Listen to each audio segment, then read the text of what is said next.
Hello नमस्ते। अब आज चाहिँ यो मिस्ट मेकर 24 भोल्टको मिस्ट मेकरको बारेमा जानकारी गराउँदैछु कसरी प्रयोग गर्ने भनेर। यो 24 भोल्ट 1 एम्पियर यसको प्रयोग हुन्छ। 20 mm यसको disc size up to major disc. यो चाहिँ यसको पावर सप्लाई हो अनि यो चाहिँ यसको हेड भयो।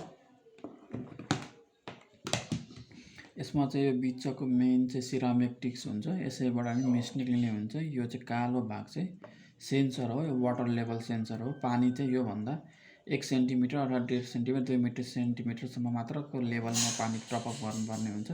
त्योभन्दा बढी हुँदाखेरि के हुन्छ भने पानी गहिरो हुँदाखेरि चाहिँ यसले त्यति राम्ररी पुस गर्न सक्दैन, मिस्ट खालि बबल्स मात्र आउने हुन्छ।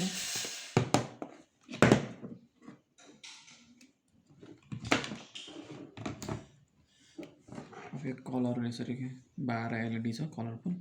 अब यसरी यसलाई पानीमा यसरी चोपियो।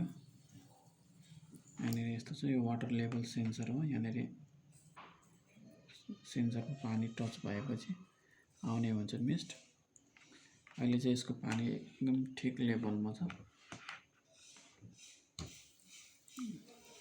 यसलाई अलि माथि उचाल्यो भने अझै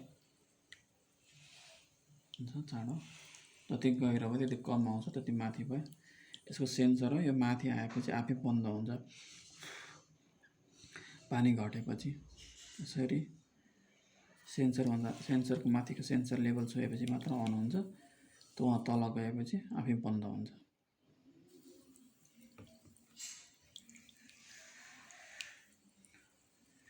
यसको जानकारी यति नै थियो। हस् त, धन्यवाद।